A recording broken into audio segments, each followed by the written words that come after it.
Per reports, the Atlanta Braves are interested in Chris Bassitt and Lucas Giolito to fill a rotation spot, but I don't think they should be. Let's talk about it.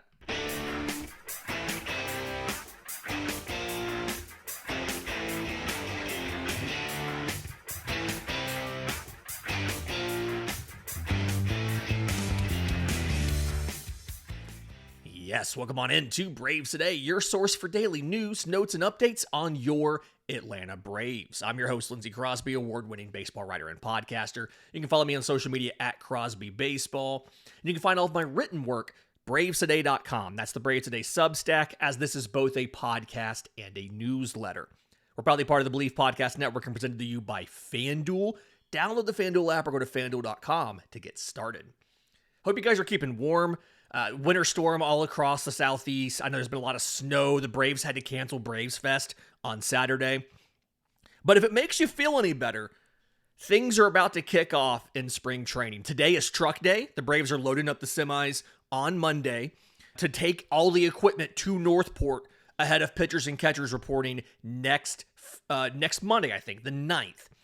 And despite them being ready for spring training, the roster's not entirely set. We got a report over the weekend from John Heyman talking on MLB Network that Atlanta is still in the market for a rotation upgrade.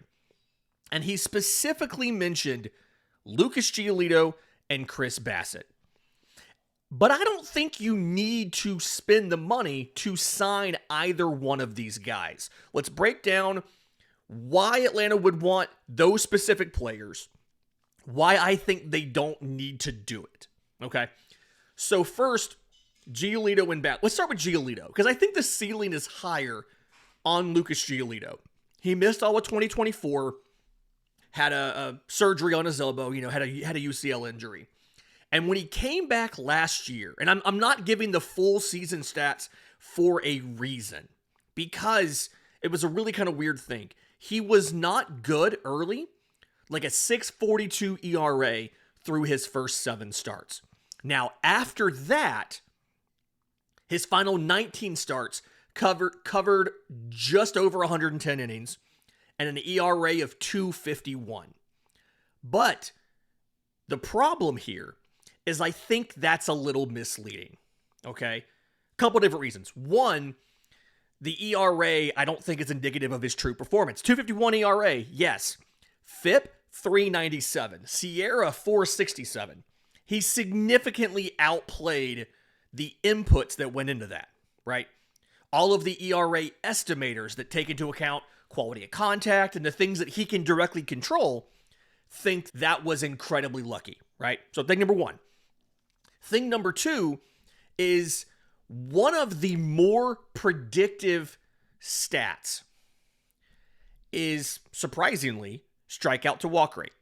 And legitimately one of the best predictors of future ERA is your walk minus strikeout rate. Believe it or not. It's not expected ERA, it's not FIP, it's not Sierra. It's walks to strikeouts. Now it's not 100% always that thing. But that is a very predictive statistic, because it means that you're able to throw strikes and you're also able to beat hitters in the zone and you're not allowing free base runners. In essence, what this is looking at is your ability to throw quality strikes. You're throwing strikes and they're good enough where hitters are not hitting them. When you combine this with something like Stuff Plus, which measures the quality of the individual pitches, you can see how these could be very predictive statistics. And when you look at Lucas Giolito last year, in that stretch of a 2.51 ERA, strikeout rate of 20.3%, which is below average, walk rate of 9.7%, which is above average. So he was worse at striking out guys than the average pitcher. He was worse at walking batters than the average pitcher. And all of the ERA estimators based on how guys were hitting the baseball were worse than what he actually produced. These are all red flags for a regression this year. Now, The hard part here and the unknown part here about Lucas Giolito is he was hurt, right? He was coming back from Tommy John, or may have been an internal. He was coming back from elbow surgery, okay? And we saw the issue with Spencer Strider trying to come back for that, how he wasn't the same guy. And a lot of people, myself included, believe that he can be better with a full healthy offseason. So if that's true for Spencer Strider, why wouldn't it be true for Lucas Giolito? That's the flip side. And that's what makes this difficult. It's not an automatic no because there's that unknown. But when you factor in the situation of having an elbow surgery that made him miss all of 2024, and the fact that he ended last season with irritation in his flexor tendon, a bone issue in his elbow, and was not available in the postseason, you kind of see why, okay, maybe Lucas Giolito isn't an incredibly desired option this winter. In my mind, he's not a clear top 3 postseason guy, right? Like he's not, if you sign him, you're not penciling him for a postseason start. He's behind Sale and Schwellenbach and Strider and probably Lopez, depending on what Lopez looks like this year. Probably behind Hurst and Waldrop as well. And the question would be, is he a number 5? How much money does it take for him? All of that stuff. The Chris Bassitt situation is a little bit different. He's significantly older, right? Giolito's going to pitch this season at age 31. Chris Bassitt is 36. He turns 37, I believe it's this month, like late February. But he's been very durable over his major league career. Last 6 seasons, he's top 8 in both number of games started and innings pitched. And across that span, it's a .357 earned run average, strikeout rate of 22.7%, right there at league average, a walk rate of 7.2%, just below league average, so a decent walk to strikeout ratio, and ground ball rates right around league average as well. He's made 30 starts in 4 consecutive years. He's pitched 170 innings in 4 consecutive years. And unlike what Giolito did, a lot of his results are kind of in the same ballpark. The last 3 seasons, his tenure in Toronto, his ERAs have been .360, .416, .396. His field and independent pitching, .428, .408, .401. So he's sometimes over, sometimes under his expected stats, but he's floating right around there. But again, it's about a league average strikeout rate. It's about a league average walk rate.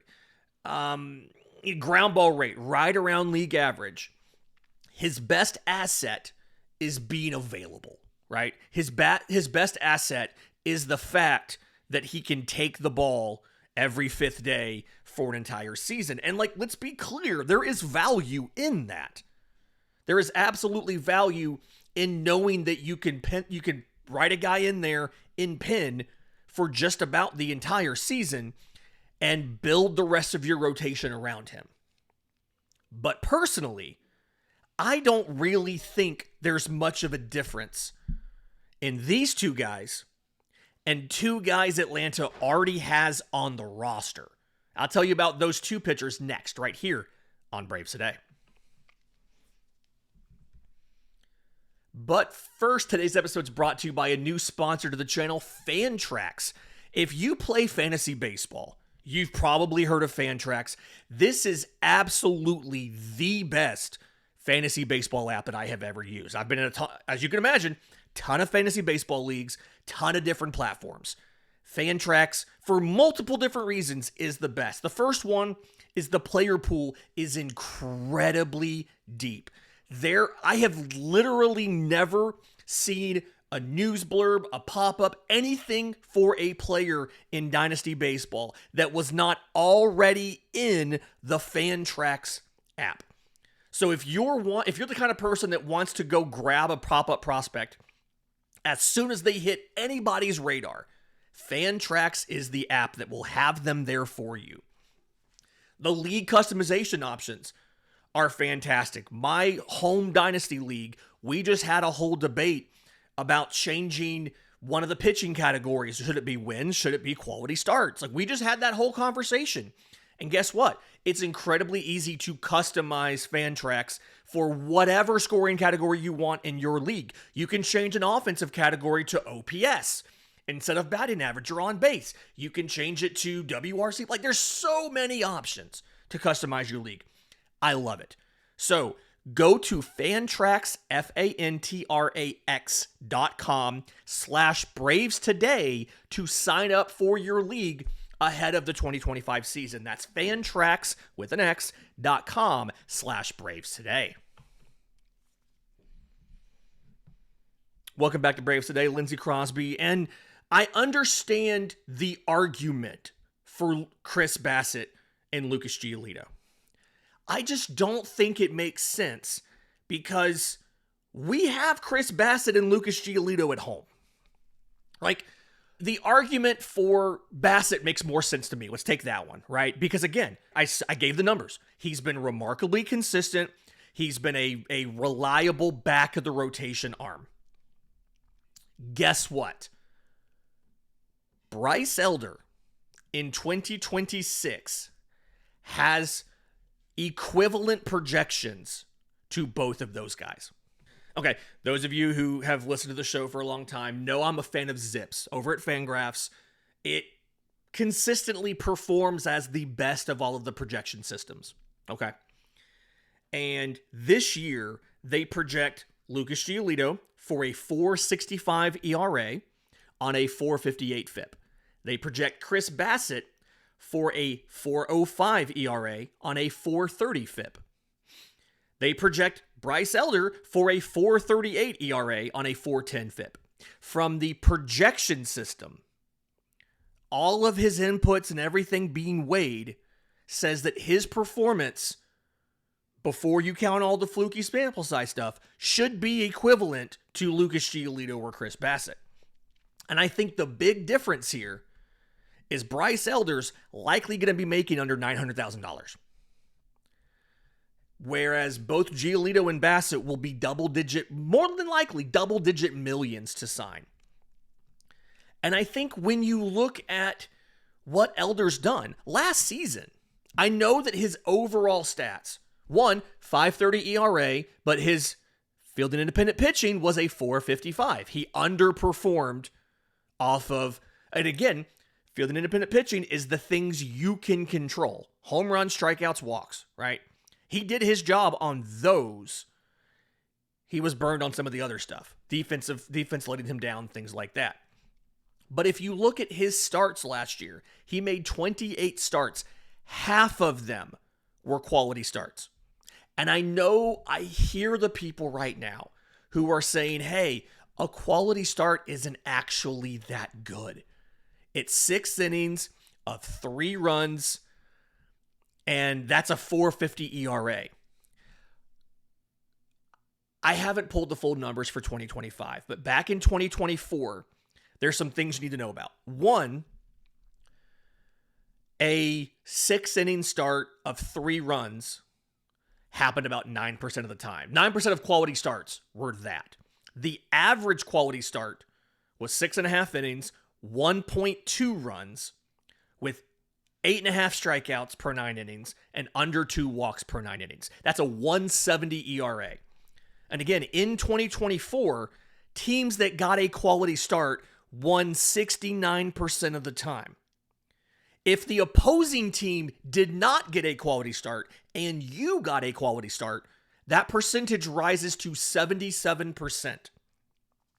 So if you have odds somewhere between 70 and 77% of winning your quality starts, and half of Bryce Elder's starts were quality starts, that's a pretty good base to build off of. I've talked about this a little bit. I think Jeremy Hefner can give you some tweaks on Bryce Elder that can, correct some of his issues we've seen in the past. And I have a whole article over on bravestoday.com asking what you do with Bryce Elder and kind of talking about ways to improve him. And really, it kind of comes down to just consistency. It feels like, and I haven't quantified this, and that's on me, it feels like when Bryce Elder has a meltdown, it's like 5 runs in an inning. And like outside of, like when he's pitching well, it's 2 or 3 runs over 7 innings. And just like we talked about taking Chris Bassitt and sticking him in the rotation every 5th day, not skipping him, not giving him extra rest, just letting him pitch every 5th day, and then building the rest of the rotation around him, I feel like that's also the best thing to do with Bryce Elder. And I remember talking to Joe Simpson in the press box back in 2024, maybe, and we were talking about Elder, and he said, listen, sinker ballers, you got to pitch them a little bit tired. Don't give them extra rest. When they're not a little bit tired, like when they're fully rested, there we go. When they're fully rested or extra rest or whatever, they got a little bit too much life on their pitches and they move a little bit too much. Pitch them on regular rest. Don't give them extra so that they keep the ball down and this guys just pound it into the dirt. And I really think when you look at Bryce Elder and you look at the way his 2025 went, you look at a lot of the other stuff, he seems to do really well when he gets extended time in the majors, right? When he gets to stay and stick around. So like, okay, so he was called up early in April and he had 3 kind of forgettable starts to start the season. And then after that, he had 5 starts with a combined 10 home runs and a 3.10 ERA, and then he went down. And when he came back, he had a 5-run outing and a 9-run outing. But when you give him extended run, he seems to do better. I've got it right here. His final 7 starts of the year, he had 1 blow up. He gave up 6 runs and 4 1/3 to Houston. And then even despite that, he had a 2.82 ERA in those last 7 starts, and 6 of them were quality starts. 7 innings, 1 run in Philly against the Phillies. 7 scoreless, not scoreless, it was an unearned run. 7 innings, 1 unearned run in Chicago versus the Cubs, and then turned around and faced them again 5 days later at home, 1 run and 6 1/3. Right? He goes into Detroit, 1 run in 7 innings. He faces Washington at home to end the season, 3 runs in 7 innings with 7 strikeouts and no walks. Like, a little bit of consistency for Bryce Elder, and he can do what Chris Bassitt gives you for 1/20th of the cost, right? Chris Bassitt made $22 million last year. Bryce Elder's not going to make 1. And then to go along with that, and this is something that people have not really paid, I don't think, enough attention to, Atlanta signed lefty Martín Pérez to a minor league deal late last week. And the thing for Martín Pérez, I mentioned how Bryce Elder's projections are right there with Giolito's and Bassitt's. So are Martín Pérez's. Martín Pérez, 4.46 ERA, 4.45 FIP. Again, Bryce Elder, 4.38 ERA, 4.10 FIP. Chris Bassitt, 4.05 ERA, 4.30 FIP. Like, he's projected better than Giolito. He's projected right there with Elder and less than half a run behind Chris Bassitt. And Martín Pérez is not making a lot of money at all. It's a minor league deal. You can start him off in Gwinnett, and as long as you call him up before your opt-out, you're good to go. He was an all-star in 2022. He's never been that good again. But he's consistently a guy who puts up low 4s, right? Career ERA, 4.41. Career FIP, 4.44. His ERA plus has been pretty, like, he's an even 100. He's perfectly average, which is the best you can reasonably ask for from your number 5 starter. And unlike Chris Bassitt and unlike Lucas Giolito, Martín Pérez is going to cost barely nothing next year if he even makes the roster, and you have the flexibility to start him in the minors if you need to. And that's a big deal because, as we've talked about, this roster is incredibly congested. Let's talk about how that's going to shake down and what we know. We'll do that next, right here on Braves Today. But first, today's episode is brought to you by our friends at Grand Slam Getaways. If you've dreamed of the ultimate baseball road trip, this is for you. They offer bucket list baseball bus trips designed by baseball fans who love the game and want to travel in style and comfort. All of these trips depart from Atlanta. You get field level tickets to multiple games, including at least 2 Braves road games. You stay in 3-star hotels. There's daily breakfast served for you, a full slate of ballparks and other fun activities, appearances by former MLB players, giveaways. The side trips are cool places. Louisville Slugger Museum, the filming locations for Bill Durham, things like that. If you're retired, great vacation. You're just a baseball nut, great summer vacation. If you're a parent and a kid looking for a fun memory over the summer, there you go. Stress-free way to hit the road with fellow fans, and the logistics are taken care of for you. 3 trips to choose from this year. May, going to Florida. June to the Midwest. July to the Northeast. And again, you're going to get to go to multiple Braves road games on these trips. So reserve your spot now with a small deposit. Go to grandslam-getaways.com and make this summer a Grand Slam. grandslam-getaways.com to let the baseball adventure begin. Final segment of Braves Today. Let's talk about this roster congestion, okay? And I want to talk about this from the perspective of if you do sign a Bassitt or Giolito. Because right now, you're already in a situation where you have too many arms and not enough playing time and roster spots for all of these guys. Okay? So, right now, your rotation, the top 4 here, Chris Sale, Spencer Schwellenbach, Spencer Strider, Ronaldo Lopez.